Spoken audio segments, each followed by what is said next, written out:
자동차 업계 이슈 쉽게 풀어보는 오토헤럴드 시시콜콜 시작합니다. 오늘은 최근 어마어마하게 주가가 오르고 있는 테슬라 얘기 해보려고 합니다. 테슬라 주가 최근 엄청나게 상승하고 있죠. 올해 들어서만 500%. 와, 테슬라 주식 사신 분들 진짜 부럽습니다. 그런데 제가 주식 전문가는 아니기 때문에 주가가 어떻고 이런 얘기는 하기 어렵고요. 오늘은 테슬라가 과연 지금과 같은 성장 모멘텀을 이어갈 수 있을지 그 미래를 한번 전망해 보려고 합니다. 테슬라 이제 모르시는 분 없죠? 2003년인가요? 전기차가 생소한 시절에 설립이 돼서 지금은 시가총액 500조가 넘는 거대한 회사가 됐습니다. GM, 포드, 토요타보다 기업 가치가 더 많은 회사가 된 건데요. 2006년인가요? 로드스터가 출시되면서 전 세계에 주목을 받기 시작했죠. 모델 X 그리고 모델 S, 또 2017년부터 판매를 시작한 모델 3가 전 세계 전기차 시장을 지금까지 휩쓸고 있습니다. 아마 최근 폭등하고 있는 주가도 테슬라가 앞으로도 계속해서 이런 성장 모멘텀을 이어갈 것이다 이렇게 보고 있기 때문이 아닐까 싶은데요. 그런데 테슬라 기업 가치, 미래 이런 것들이 너무 과장돼 있다 이런 경고가 여기저기에서 나오고 있습니다. 미국의 여러 전문가들도 요즘 테슬라 주가 상승을 보면서 어두운 그림자, 또 가장 위험한 주식, 사람들이 테슬라 차는 안 사고 주식만 사는가 보다 이런 얘기들을 내놓고 있는데요. 저 역시 테슬라 미래를 그렇게 낙관적으로 보고 있지는 않습니다. 왜 그런지 지금부터 풀어나가 보겠습니다. 테슬라는 상반기 전 세계 시장에서 가장 많이 팔린 전기차죠. 맞습니다. 18만여 대를 기록했는데요. 이 가운데 미국에서 한 9만 대, 유럽은 4만 대, 중국에서는 5만 대 정도가 팔렸습니다. 상반기 전체 수치로 보면 작년하고 비슷하게 팔린 것 같은데요. 코로나19 확산으로 전 세계 자동차 수요가 크게 감소를 했으니까 선전을 했다 이렇게 볼 수도 있겠죠. 그런데 좀 자세하게 들여다볼 필요가 있습니다. 이 분기 실적을 보면 테슬라 판매가 최근 급감하고 있다는 것을 알 수가 있기 때문인데요. 1분기 판매가 한 14만 대 정도 됐거든요. 그러니까 2분기에는 4만 대 정도밖에 팔지 못했다는 겁니다. 이 직전 분기보다 3분의 1로 판매가 확 줄었죠. 미국 시장에서도 한 3%가량 판매가 줄어든 것으로 알고 있는데요. 자, 유럽 상황은 더 심각합니다. 이 판매가 급감한 것은 물론이고요. 테슬라 주력이죠. 모델 3는 전기차 단일 모델 판매 순위가 뚝 떨어졌습니다. 자, 7월만 보면 10위권에도 들어가지 못했는데요. 문제는 유럽이나 미국이나 전기차 수요가 조금씩 증가를 했거나 급증을 했는데도 불구하고 테슬라 판매는 오히려 줄어들었다는 겁니다. 영국이나 독일, 프랑스 같이 볼륨이 큰 시장에서도 테슬라는 이 폭스바겐이나 르노, 심지어 현대차한테도 순위가 뒤처져 있거든요. 현지 생산을 시작한 중국에서 판매가 늘어나기는 했는데 사실 모델 3를 빼고 브랜드 전체 판매량 순위를 보면 중국 토종 기업이죠. BYD나 GAC 이런 회사들의 절반 실적에도 미치지 못하고 있거든요. 한국 얘기 많이 하시죠? 전기차 절반이 테슬라다 뭐다 해서 좀 엄청난 것처럼 보이기는 하지만 한국은 워낙 작은 시장이니까 테슬라 전체로 봤을 때 그렇게 큰 의미는 없다고 보입니다. 자, 테슬라가 왜 이렇게 고전을 하고 있는 걸까요?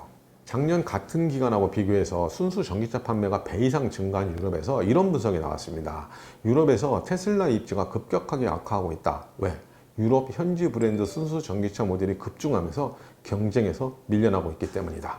자, 이게 포인트입니다. 바로 대량 생산 시스템을 갖춘 폭스바겐, 르노, 푸조 이런 대중 브랜드들이 전기차를 쏟아내기 시작하면서 테슬라의 어떤 경쟁력이 크게 약화됐고 입지가 좁아졌다 이렇게 보고 있는 건데요. 예전 같으면 테슬라 모델 3 말고는 마땅한 대안이 없었는데 르노 조에, 폭스바겐 ID3, 푸조 E208 여기에 현대자동차 코나 같은 전기차가 투입되면서 시장이나 소비자 선택지가 아주 넓어졌다는 겁니다. 그러니까 모델 3 말고도 모델 3 수준의 상품성을 가진 전기차가 많았다는 거죠. 이런 상황 변화는 중국이나 미국도 크게 다르지가 않습니다. GM이나 포드 같은 브랜드가 테슬라 모델 3 이상으로 완성도가 높은 순수 전기차를 요즘 대거 개발하고 시장에 쏟아내고 있거든요. 그러니까 테슬라가 독점해 왔던 구도가 깨질 가능성이 높아지고 있다는 겁니다. 판도가 바뀌고 있다는 건데요. 저는 대중 브랜드 전기차가 테슬라 못지않은 신차를 대거 투입하고 있기 때문에 이런 변화의 속도가 앞으로 더 빨라질 것이다 이렇게 보고 있습니다. 자, 또 하나의 이유가 있습니다.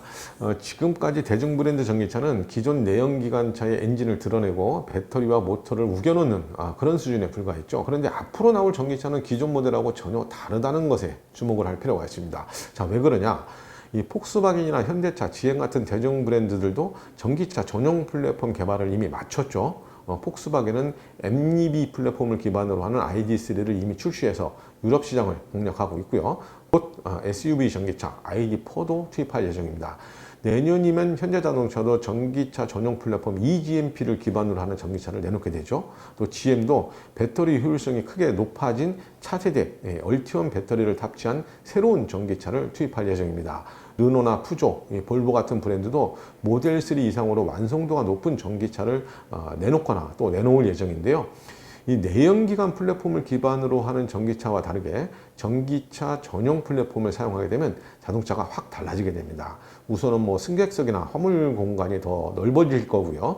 또 가벼워지기 때문에 주행거리나 파워 같은 것들도 확 달라지게 됩니다. 그러니까 그동안 전기차 전용 플랫폼을 기반으로 테슬라만 갖고 있었던 어떤 장점이나 성능 뭐 이런 것들을 이런 대중 브랜드 전기차들도 모두 갖추게 된다는 겁니다. 자, 이런 어떤 상품성만 갖고 테슬라가 의혹을 받고 있다 이렇게 보는 건 아닙니다. 또 다른 이유가 있죠.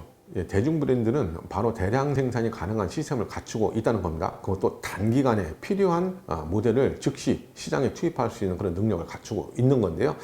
대량 생산 시스템은 원가 절감으로 비용을 낮출 수 있고 또 애프터 서비스나 부품 공급 뭐 여러 가지 측면에서 우위에 있을 수밖에 없죠. 뭐 그동안 테슬라는 품질이나 완성도가 떨어지는데도 가격만 비싸다 이런 얘기를 들으면서도 팔렸습니다. 마땅한 대안 모델이 없었기 때문인데요. 그런데 이제 비슷한 품질의 완성도가 더 높으면서도 대중 브랜드 전기차하고 가격 경쟁을 해야 하는데 이게 쉽지 않아 보입니다. 가격 부분이 특히 그런데요. 지금 유럽에서 팔리고 있는 폭스바겐 ID.3 최고급형이 4만 유로거든요. 요즘 유럽 판매 1위에 오른 르노조에는 우리나라에서 얼마에 팔리고 있죠? 역시 고급형이 한 4,300만 원대 정도로 알고 있거든요. 이게 보조금 같은 세제 혜택전 가격입니다. 그런데 테슬라 모델 3는 유럽 가격이 6만 유로 가까이 됩니다. 차이가 많이 나죠. 뭐 우리나라에서도 사정이 거의 뭐 다르지 않은데요. 물론 뭐 전체적인 상품성이나 첨단 장치, 뭐 브랜드 가치 뭐 이런 거 다 따져봐야 되겠지만 완성도와 품질이 비슷한 대중 브랜드하고 더 비싼 가격으로 경쟁을 해야 하는 그런 상황이 닥친 겁니다. 또 하나 이 다양성 경쟁에서도 밀리게 됩니다. 미국에서는 뭐 픽업 트럭까지 등장을 했죠. 뭐 테슬라가 모델 Y, 사이버 트럭 같은 타입을 곧 내놓는다고 해도 단기간에 어떤 무한 증식이 가능한 대중 브랜드하고는 경쟁을 하기가 다양성 경쟁을 하기가 지금으로서는 좀 힘들어 보입니다. 자, 결론을 내리자면요. 연간 수백만 대의 생산 능력을 갖춘 대중 브랜드들이 성능이나 품질 그리고 완성도 또 거기에다가 가격 경쟁력까지 갖춘 경쟁차들을 시장에 대거 투입하고 있는 지금의 상황. 자, 이거를 테슬라가 넘어서기는 극복하기는 힘들지 않을까라고 보는 겁니다. 이 테슬라가 2030년까지 1000만 대 이상으로 팔겠다는 목표를 달성하고 이 세계 시장 점유율을 높이고 뭐 생산 능력을 갖춘다고 해도 지금 주가나 상승세는 과하다는 건데요. 뭐 자동차 패러다임을 바꾸는 미래 가치에 투자를 하는 것이다. 뭐 이런 긍정적인 얘기가 나오고는 있지만 아무리 그래도 테슬라 주가가 토요타나 폭스바겐 뭐 이런 회사를 다 합친 것보다 많다는 건 저 같은 사람이 봐도 뭐 쉽게 납득이 되지는 않거든요. 뭐 폭스바겐이나 GM, 뭐 현대차 같은 대중 브랜드가 전기차를 대량으로 쏟아내기 시작하면 테슬라에 대한 어떤 가치가 좀 거품이 꺼지고 밀려나는 일, 어쩌면 당장 벌어질 수도 있다는 경고에도 주목을 해야 한다는 겁니다. 자, 요즘 주식 열풍이죠. 특히 젊은 층을 중심으로 이 테슬라뿐만이 아니라 뭐 아마존, 애플 뭐 이런 해외 주식 투자로 재미를 보셨다는 분들이 제 주변에도 제법 많이 계십니다. 그런데 테슬라가 전기차 판매로는 손해를 받고 환경 규제에 따른 탄소 배출권 판매로 이익을 냈다는 부분에도 주목을 하실 필요가 있습니다. 기존 완성차 업체들이 전기차 생산량을 늘리면 늘릴수록 판매가 또 늘어나면 늘어날수록 테슬라가 갖고 있는 탄소 배출권 가치, 자, 어떻게 될까요? 당연히 떨어질 것이고 수익도 줄어들겠죠. 뭐 주식 얘기를 하려고 했던 것은 아닌데 요즘 너무 분위기에 쏠려서 투자를 하시는 분들이 많다는 얘기를 들어서 자, 이런 것들도 좀 참고를 하시면 좋겠다 싶어서 오늘 소개를 해드렸습니다. 지금까지 모태월드 김우식 기자 시시콜콜이었습니다. 감사합니다.